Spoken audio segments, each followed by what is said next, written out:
Hi friends, Kings 11 Punjab அணிக்கும் Royal Challengers Bangalore அணிக்கும் இடையே நடந்த போட்டியில் பார்த்தீங்க அப்படின்னா முதல்ல பஞ்சாப் அணி தான் பேட் பிடிச்சிருப்பாங்க. அந்த அணியில் பார்த்தீங்க அப்படின்னா கிறிஸ் கெயில் ரொம்ப அபாரமாக விளையாண்டுருப்பார். அந்த அணியில் அதிகமான ரன் அவர் தான் அடிச்சிருப்பார். 64 பால் பிடிச்சி 99 ரன்கள், 10 4 அடிச்சிருப்பார், 5 6 அடிச்சிருப்பார். ஒரு சதத்தை தவற விட்டுட்டார். ஏன்னா 99 ரன்கள் நாட் அவுட் பேட்ஸ்மேன். 20 ஓவர் முடிவில் 173 ரன்கள் அடிச்சிருப்பாங்க.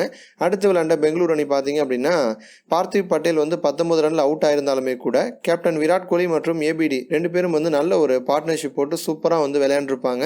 விராட் கோலி 53 பால் பிடிச்சி 67 ரன்கள் அடித்து அவுட் ஆயிருப்பார். 8 4 அடிச்சிருப்பார்.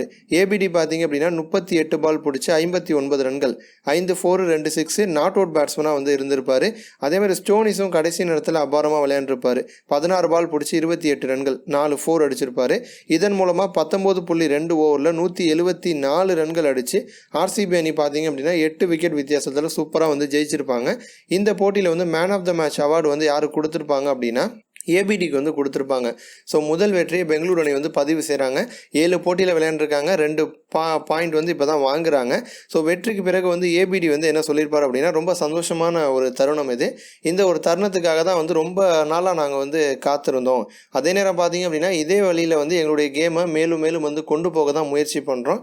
எவ்வளோ பெரிய தோல்வி, எவ்வளோ பெரிய சோகமான மனநிலையாக இருந்தாலுமே ஒரு சின்ன வெற்றி பார்த்தீங்க அப்படின்னா எல்லாத்தையுமே மாற்றிடும், புது உற்சாகத்தை அது கொடுத்துரும். ஸோ அதனால் இதே கான்ஃபிடென்ட்டோட அடுத்து வரக்கூடிய எதிர்கொள்ளக்கூடிய எல்லா போட்டியுமே நாங்கள் ஃபேஸ் பண்ண போகிறோம். நாங்கள் என்ஜாய் பண்ணி விளையாட போகிறோம். கண்டிப்பாக பிளே ஆஃபுக்கு போக முடியும் அப்படிங்கிற நம்பிக்கை எங்களுக்கு வந்துருச்சு அப்படின்னு ஏபிடி சொல்லியிருக்காரு.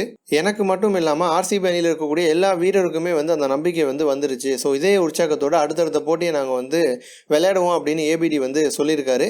ஸோ ஏபிடி சொல்கிற மாதிரி பிளே ஆஃபுக்கு ஆர்சிபி அணி போவாங்களா அப்படின்னு உங்களுடைய கருத்தை கமெண்ட் பண்ணுங்கள். இது போன்ற இன்னும் பல ஸ்போர்ட்ஸ் செய்திகளை தெரிஞ்சுக்க ரெட் கலர் பாக்ஸை கிளிக் பண்ணி நம்ம சேனல் சப்ஸ்கிரைப் பண்ணுங்கள். இந்த வீடியோ உங்களுக்கு பிடிச்சிருந்துச்சு அப்படின்னா லைக் பண்ணுங்கள், ஷேர் பண்ணுங்கள். நன்றி.